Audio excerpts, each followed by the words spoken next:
Okay, firstly, how to quote effectively. Now, I'm sure you're all aware of the problem of plagiarism, taking someone else's words as your own. You don't want to do that because you'll get into trouble. So it's important to learn how to quote effectively.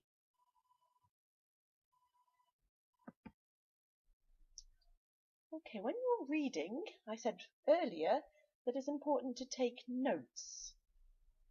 So when you're reading an article and taking notes at the same time, it's probably a good idea to reference the author properly.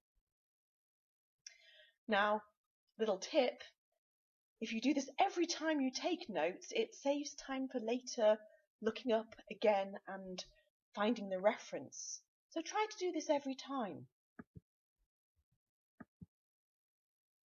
What you'd need is the author's name, the surname and then the initial, the date of publication, a title of the book or the article, and if it's an article, the name of the periodical.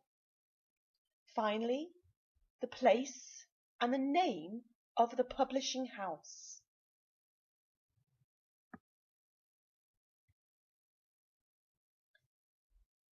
When using this material from a source, from a text, you can do two things. You can paraphrase or make a direct quotation. Be certain to reference the author of the text though. First, what is a paraphrase? Well, a paraphrase is an idea taken from the source text and then condensed into your own words. In other words, the voice of the essay writer, you. You could make a direct quote,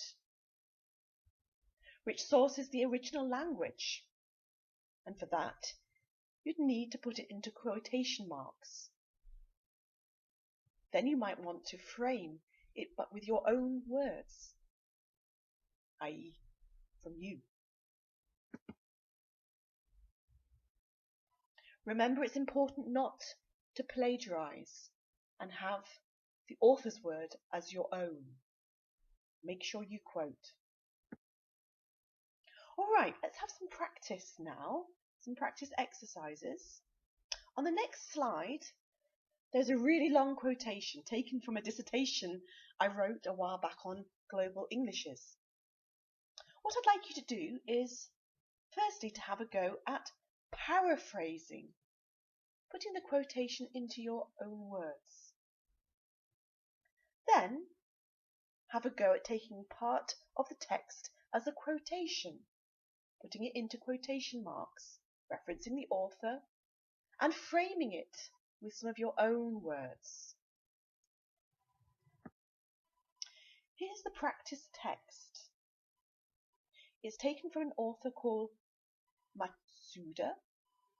The date, 2012. You can see he's an editor. And the book is called Principles and Practices of Teaching English as an International Language. And you can see what page it's on. Page 6. Okay, so it's a rather long quote, and I'm going to read it.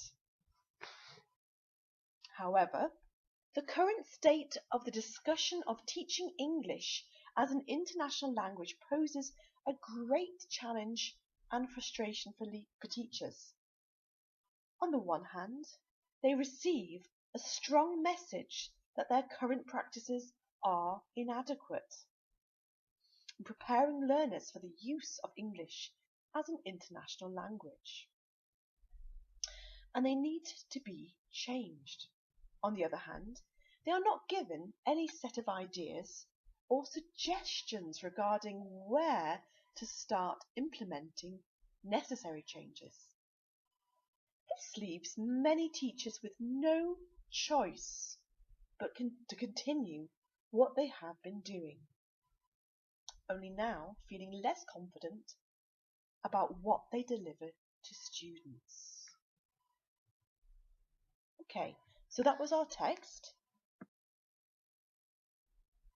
Have a go paraphrasing it. Now, my paraphrasing tip is to read through the section, then to cover up the article, and then have a go at writing what you've just read in your own words. For quoting, take a quote that you find the most interesting part and then frame it with your own words. Now, which was easier? To paraphrase or to quote? How did it go? Good, I hope. Okay, here's my paraphrase example. And remember, there are lots of alternatives. There's no real right or wrong answer. So I wrote, Matsuda, 2012, page 6, argues that English as an international language can be challenging for some teachers as they think that their practices are insufficient for preparing their learners, and they feel that they need to change their methods. Matsuda, Ibid, states that not enough practical suggestions are given of how to change. Therefore, teachers simply carry on using the same methods, but feeling less confident in the process. So that was my idea for a paraphrase. Notice the use of the Latin Ibid. That just means I'm quoting the same page.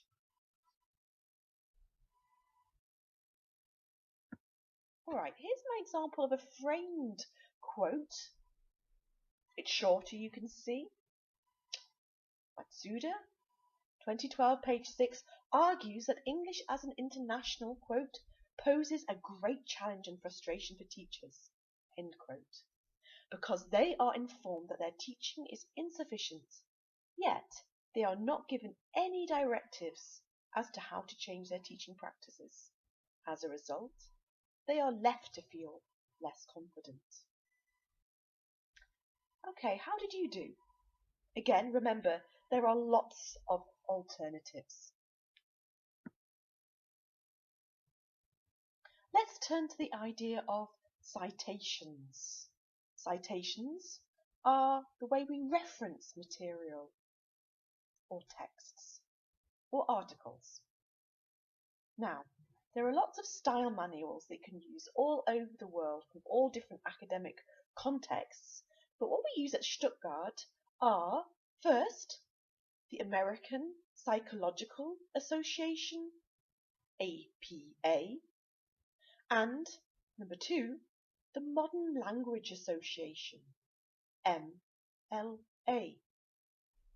The next slide gives a little bit more information about these two style guides.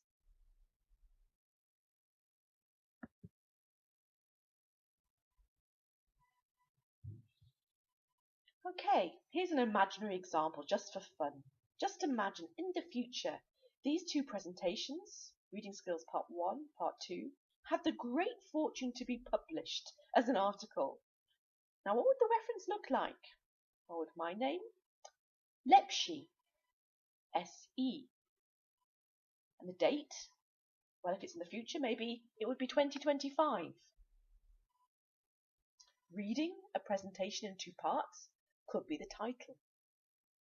Maybe it's from a journal. I've just made this one up. Journal of Linguistic Skills.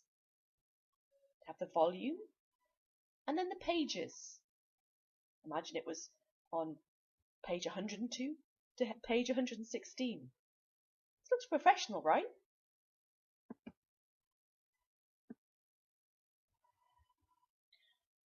Okay, the content of this course is now complete.